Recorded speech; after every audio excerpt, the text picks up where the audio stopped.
अस्सलाम वालेकुम। मैं शहजाद इकबाल और आप यूट्यूब चैनल तफहीम उर्दू देख रहे हैं। आज हम साल अव्वल के हिस्सा मारूज़ी के दूसरे जुज़ के मुताल्लिक बात करेंगे, यानी शेरी इस्तिलाहात के मुताल्लिक। इसमें 3 इस्तिलाहें तशबीह, इस्तारा और तलमीह शामिल हैं।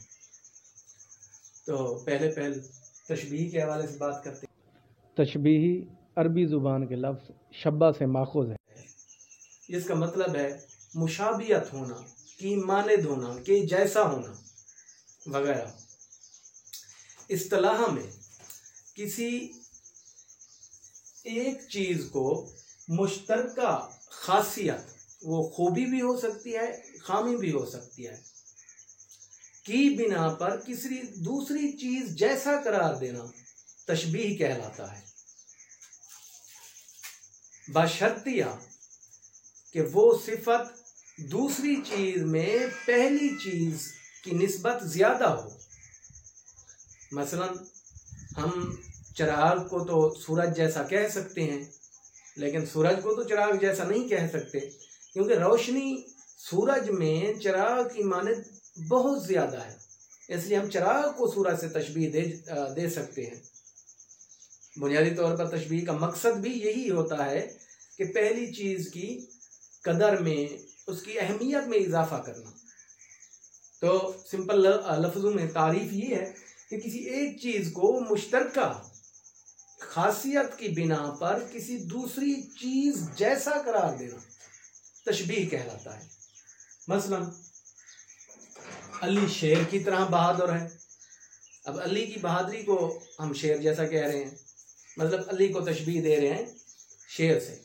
जिस तरह हमने तारीफ़ किया है किसी एक चीज़ को किसी मुश्तरका सिफत की बिना पर, मुश्तरका सिफत में बहादुरी है, तो अली को शेर जैसा कह रहे हैं। शेरी मिसाल, शाम ही से बुझा सा रहता है, दिल है गोया चिराग मुफलिस का।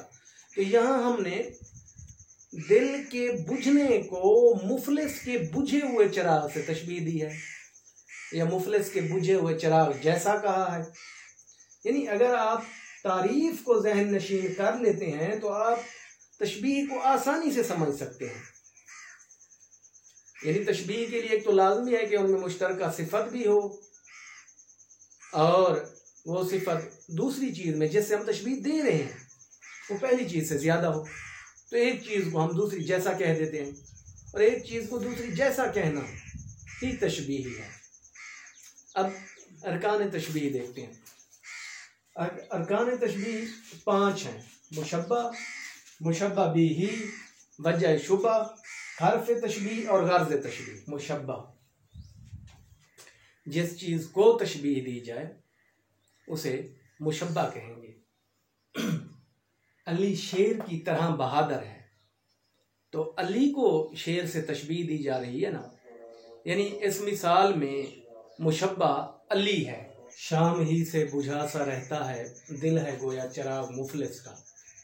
तो इस मिसाल में दिल को चिराग से तशबीह दी जा रही है, तो मुशब्बा दिल है। यानी पहली मिसाल में अली और दूसरी मिसाल में दिल मुशब्बा है। अब मुशब्बा बिही, जिस चीज़ से तशबीह दी जाए। पहली मिसाल में देखें, अली शेर की तरह बहादुर है, तो शेर से, अली को शेर से तशबीह दी जा रही है, तो मुशब्बा बिही इसमें शेर है। और इस मिसाल में शाम ही से बुझा सा रहता है, दिल है गोया चिराग मुफलिस का, यानी दिल को मुफलिस के चिराग से तशबीह दी जा रही है, तो मुफलिस का चिराग ये मुशब्बा बिही है। अब इन दोनों को, मुशब्बा और मुशब्बा बिही को तरफ़ैन तशबीह कहते हैं। ये भी आप जहन में रखिएगा, आपकी मारूज़ी ये सवाल पूछा जा सकता है, तरफ़ैन तशबीह में तशबीह के कौन कौन से रुकन शामिल हैं, या मुशब्बा और मुशब्बा बिही को क्या कहते हैं तरफ़ैन तशबीह। पहले 2 अरकान। वजह शुबा, अच्छा, वजह शुबा वो मुश्तरक खासियत होती है जिसकी बिना पर हम एक चीज़ को दूसरी जैसा कहते हैं, या एक चीज़ को दूसरी चीज़ से तशबीह देते हैं। तो पहली मिसाल में बहादुरी वो मुश्तरक खासियत है जिसकी बिना पर हमने अली को शेर जैसा कह दिया है। और दूसरी मिसाल में बुझना, दिल का बुझना और चिराग का बुझना, यानी इनका बुझना वो मुश्तरक खासियत है जिसकी बिना पर हमने दिल को मुफलिस के चिराग जैसा कह दिया है। हर्फ तशबीह, वो हरूफ जो तशबीह देने के लिए इस्तेमाल होते हैं, या वो हरूफ जो तशबीह के अमल में कारामद साबित हो, काम दें, हर्फ तशबीह कहलाते हैं। तो पहली मिसाल में देखें, अली शेर की तरह बहादुर है, तो की तरह हर्फ तशबीह है। जबकि दूसरी मिसाल में शाम ही से बुझा सा रहता है दिल है गोया चिराग मुफलिस का, गोया हर्फ तशबीह है।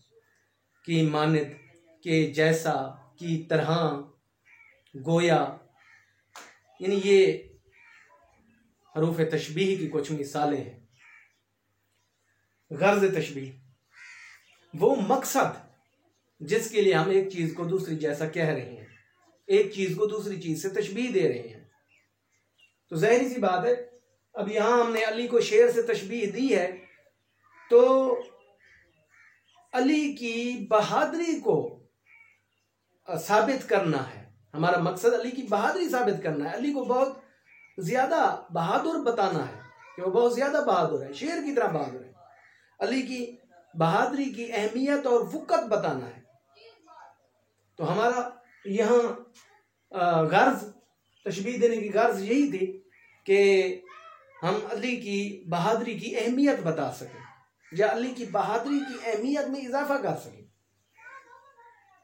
तो इसमें देखें आप दूसरी मिसाल में, शाम ही से बुझा सा रहता है दिल है गोया चिराग मुफलिस का। तो दिल के बुझने को हमने मुफलिस के चिराग के बुझने जैसा क्यों कहा है? यानी दिल की वैरानी साबित करने के लिए कि दिल इस कदर वैरान है, उसमें किसी किस्म का ख्वाहिशात का या खुशी का कोई पहलू मौजूद नहीं है। वो बिल्कुल इसी तरह वैरान है जिस तरह मुफलिस का चिराग। चूंकि मुफलिस गरीब को कहते हैं जिसके पास चिराग जलाने के लिए पैसे ना हो, और चिराग जलाने के लिए तेल का इंतजाम ना कर सके, तो क्योंकि वो मुफलिस है तो शाम ही से उसका चिराग, हालांकि रात को चिराग जलता है लेकिन वो सारी रात बुझा ही रहता है और शाम से बुझ जाता है। तो दिल में भी इसी कदर वैरानी है। तो हमारा मकसद ही क्या था? दिल की वैरानी का मज़कूर हमारे यहाँ गर्ज थी तशबीह देने की।